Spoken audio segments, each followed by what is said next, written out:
Welcome to Moments with Marianne. This is your host, Marianne Pastana. We're here today with special guest, Robin Rose Bennett, who's here to share with us her Nautilus award-winning book, The Young Green Witch's Guide to Plant Magic, Rituals and Recipes from Nature. So have you ever felt that nature was trying to tell you something?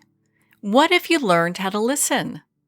Well, today's guest is here to share with us just that. Robin Rose Bennett is a storyteller, writer, and herbalist, offering classes in herbal medicine and earth spirit teachings since 1986 at herb conferences, festivals, medical schools, and most joyously, outside with the plants.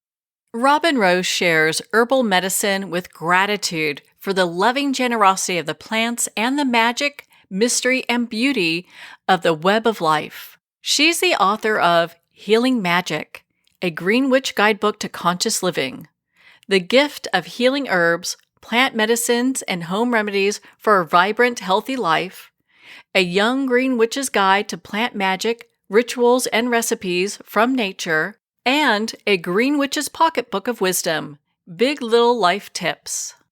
So welcome to the show, Robin Rose Bennett. Thank you, Marianne. I'm delighted to be here. Well, what an honor it is to have you here and to talk about this Nautilus award-winning book. Congratulations. I mean, what an accomplishment that is. Thank you. It really felt great to receive an award and honor that means something, that really means something. Well, I know that this award resonates not with just readers, but librarians and bookstores. But I also understand you have a little story to share about this. Yeah, it was a wonderfully roundabout way how I came to write The Young Green Witch's Guide, which is that I had completed a novel and I was seeking representation, and I sent it to a wonderful agent who someone I knew. And she wrote back, she said, "I love this, but I only do children's book market. I'm so sorry. Good luck." Well, a few months later, I get an email from her and she says, "Listen, I have someone who's interested in an herbal book that is feminist, witchy, for kids, and is empowering. Are you interested?" And I was like, "Oh, I am so interested. It sounds like that description was written for me to write this book." So that's how it came about. Well, congratulations. It's so beautifully illustrated. I mean, my goodness, what a fabulous book. And why don't we share a little bit about just what even started you on this path? Because I think you have such a fascinating background. On the path of herbal medicine and connecting to the earth, nature, and the essential love that flows through all things. This started for me as a spiritual path when I was quite young. And then the herbal component came into it when I was looking for answers to my own health challenges. And everything came together so beautifully because it was a way to weave the spiritual teachings that were all connected, that were connected to everything that is of the earth, and that the most potent healing force on the planet is love. It became a way to weave those wonderful teachings into day-to-day life so that they became much more than beautiful ideas and concepts. They became like kind of my living reality, if you will. And this changed so much more than my health. It changed my joy in being alive on the planet.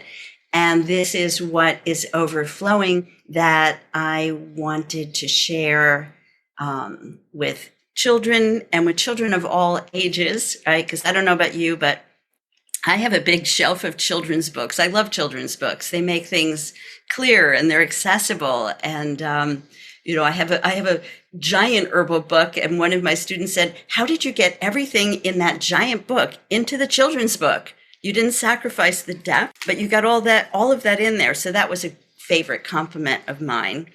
And then I was, obviously so blessed, as you said, the artist, Rachel Grant, who did the illustrations, is just, her stuff is absolutely gorgeous. So that's a little bit. I was looking for answers to health problems. I already was on a spiritual path, and this wove them together in a beautiful tapestry and truly opened me to increased health and joy. And I need to share this. Well, we're so glad that you are. I mean, what a profound book. And I just absolutely love it. And not just the illustrations, but the content inside. Can you share a little bit about the difference between teaching herbs to children versus adults? Yes. It's interesting. What I've found is it's not really different, right? Because the child lives in every adult, and there's no need to talk down to children. They totally, if what I've found is if I'm being authentic, they get it, and I love that.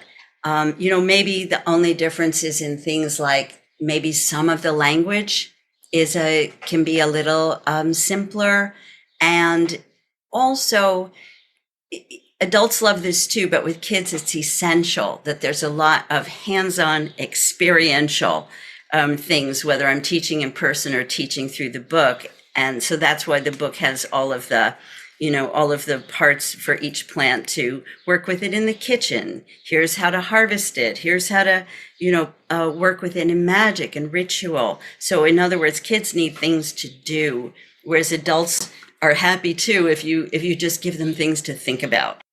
I really like how you start the book off with nature is alive. Why was that important for you? There's nothing more important than that in a certain sense, Miriam, because first of all, because it's truth. And when we wake up to that connection of everything in nature being alive, it shifts how we live on the planet. And we can't, whether, it doesn't with children, adults, we can't separate our personal healing from the healing of the world, right? Of how we live on the planet. That is an essential thing of our time. And, it's not like children don't know that, right? They're deeply concerned about, what is happening, right? In the world, to the water, to the land. And if we become aware that every plant, every tree, the winds, everything is alive, it changes how we relate with them, how we treat them, how we interact. And it also, what's so amazing that I never expected when I started to look into herbal medicine, these decades ago, is that when you quiet down enough to begin to listen to nature, it is a healing balm for the incredible sense of loneliness and isolation that people struggle with today, that people suffer from. And unfortunately, that does include kids as well. It reawakens a relationship we were always in historically. And what I've found that's so beautiful and surprises people is that it's not at all difficult to come back into that relationship. It's so natural to us. And the amount of time that we've been separated from it is relatively so short that once someone opens to the idea that maybe a dandelion has not only physical medicine for you, but emotional and spiritual medicine, like think about the deep roots in the earth, helping you know your how to find where you belong, and those beautiful, bright, sunshiny flowers, light up the darkness. Once you have that, open to that, it shifts your inner state of being. It's calming, it's grounding, it's centering, and it helps you to open your heart, find your gifts, share them. So yeah, nature is alive, changes everything. And it's like, it's just a blink away. It's where it's so short a time that we've been separated from remembering that. I love how science and the work that you do are really bridging together. They've talked about how really plants are more sentient now as we're learning about their connection and their deep Exactly, whether it's the mother tree protecting the other trees in the forest. So, and these are things that indigenous people and green witches like myself and other herbalists that we've known, forever. I don't mean that with any hubris. I just mean because we listen. And now science is, as you said, making it easier for other people to even consider that this is so, because once we can measure something and, record something, a sound from a plant, music even from plants, it makes it, it's almost like people have gotten afraid that they'll be laughed at if they believe everything is alive and communicating.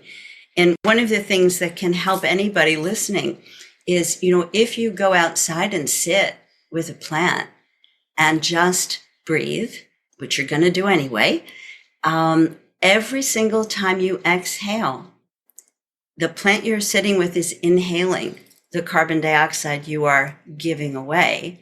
And every time you inhale, you're breathing in the oxygen that plant is exhaling.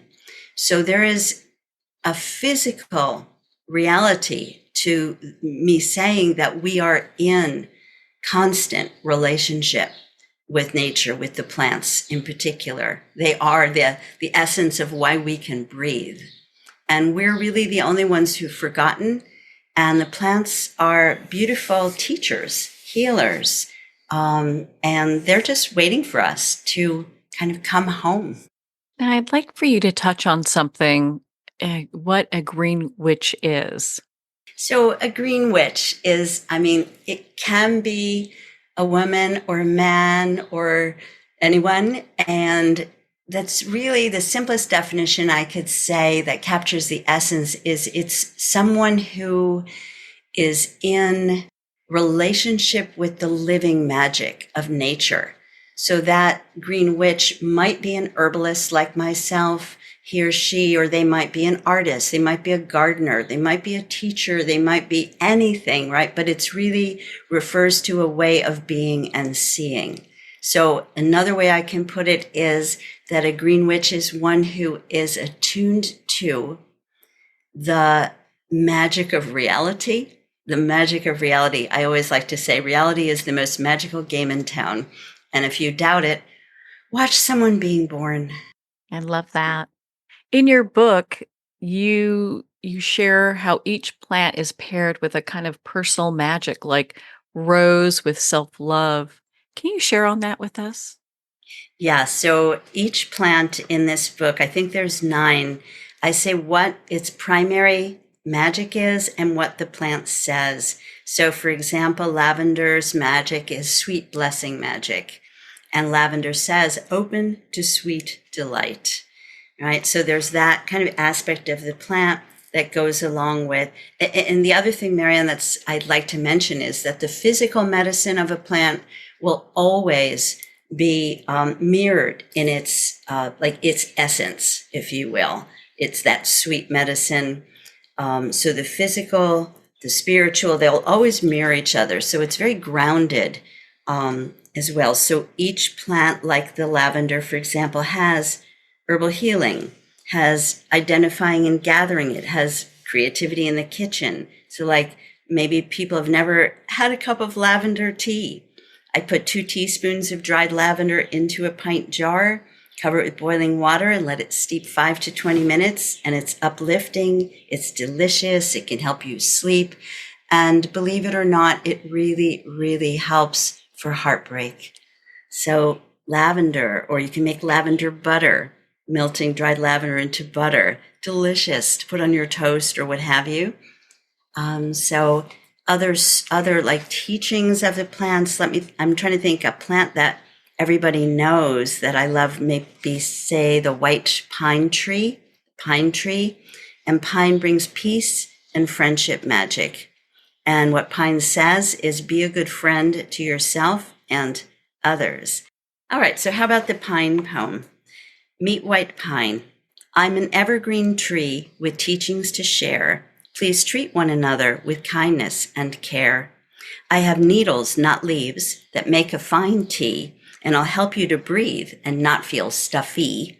Make pine needle syrup with buckwheat honey. I calm coughs and help when your nose is runny. Inhale the aroma of my fragrant wood, rich in vitamin C. I'll help you feel good. I lift up your spirits, and that's just the start. As you breathe deeply, I'll bring peace to your heart. I will help you befriend yourself and others. All beings on earth are sisters and brothers. Oh, what a sweet poem. I love that. Thank you. Thank you. And to the indigenous people of the area where I live, the Northeast US, pine is the tree of peace. In your book, you share about developing a relationship with a plant ally. Can you share about that with us? Yes. So it starts with that exercise I shared of where you might sit and breathe with the plant. But even before that, you could start developing a relationship with a particular plant, like maybe wherever you live, city, suburbs, country, you take a walk and there's always like some plant or tree that it just kind of stops you a little. You feel something. You might not even know what it's called, like what its name is. That's a good plant to work with or play with in developing relationship. And there's different ways to do that. So as I said, one could be the breathing. Another could be that you sit and sketch. You don't have to be an artist to just see what comes out of your pencil or crayon. Another can be to bring a piece of that plant home with you, or the whole plant, like if it's a tree, it might be a leaf. But if it's a plant, maybe you have it in a pot and put it in a place where you see it regularly. Being a writer, I've always loved to learn to connect with plants through writing. And really, I think almost everybody, not everybody likes to write, but almost everybody I see likes to. So you could even do like almost like it's like meditative writing, where you can say something like, this plant says, this plant says, this plant says, and you make a commitment to, like, you'll hold your pen to paper for 5 minutes, say, and you just keep writing and see what else comes out. You don't lift the pen from the paper so that your left brain editor or censor doesn't have a chance to step in. And you'd be amazed what comes through. And people, I see it, and my students learn a lot about the plants that way. And then you can go check in an herbalist book, right? And say, oh, wow, that's what I heard from the plant. And it's so exciting, really, to get that kind of affirmation that we can intuitively we're all intuitive herbalists in a sense through our senses. And that is another super direct way to begin to develop relationship with a plant. Smell it, touch it. Is it furry? Is it smooth? Taste, smell, right? When you smell this lavender, does it make you want to run around the block, or does it make you want to lie down, right? And you might immediately kind of get, oh, this is a calming plant. I could use some calming. I'll connect. I'll develop relationship with lavender. Maybe you put a piece, by your bed and ask lavender to come into your dreams. So those are a number of ways to begin or continue to develop relationship with a plant. I'd love to talk about dandelion. I think it's something that everybody, no matter where you are in the country, we have. Can you share a little bit about that? Yeah, so dandelion is beautiful because the most common abundant plants are the ones that we actually need the most. We're kind of taught to that we need to seek things that are hard to get and out of reach and expensive, but dandelion is the perfect example of why that's really not so. Well, I think everybody has at one point or another blown on a seed ball of dandelion, right? To make wishes, right? It's a timeless ritual where you can gather up a stalk with the beautiful round seed heads on the top. And when you make the wish, you blow on that seed head. And think about it this way too, that the seed head, that round ball, is like the moon, and the seeds that go out are like stars. So you're sending those stars out to represent your wish, out to the four winds. And then what we say in my Green Witch tradition is you also put down a little gift for the dandelion plant to say thank you. And we do that when we're gathering for medicine as well. And the dandelion may thank you too, because you're planting new dandelions.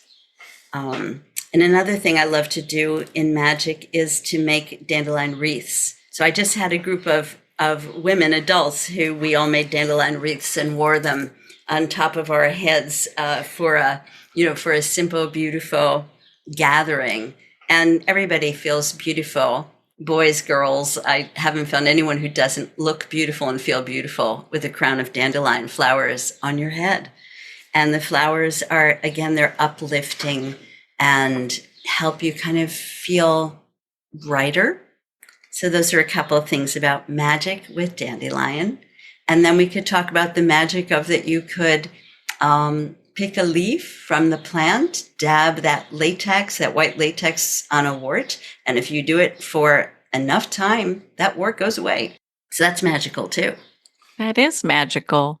What do you hope young green witches take away from your book?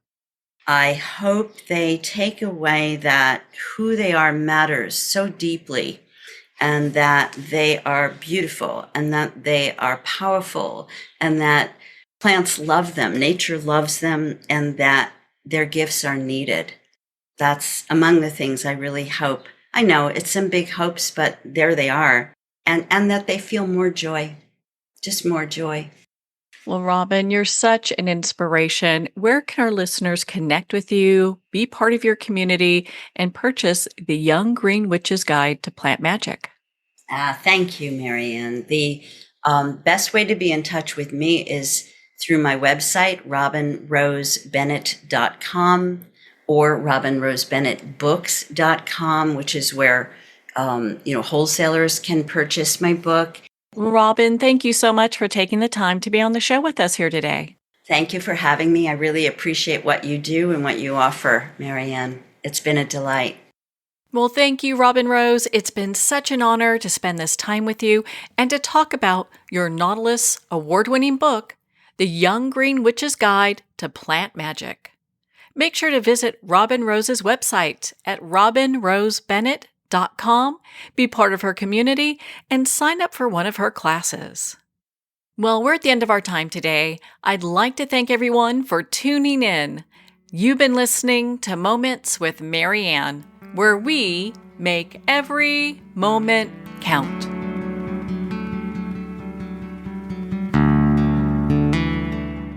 In a single moment, your life can change. Moments with Marianne is a transformative hour that covers an endless array of topics with the best of the best. Her guests are leaders in their fields, ranging from inspirational authors, top industry leaders, and business and spiritual entrepreneurs. Each guest is gifted and a true visionary, a recognized leader in her own work, and while teaching others to develop, refocus, and grow, Marianne will bring the best guest and sometimes a special surprise. Don't miss this. You never know just which moment will change your life forever.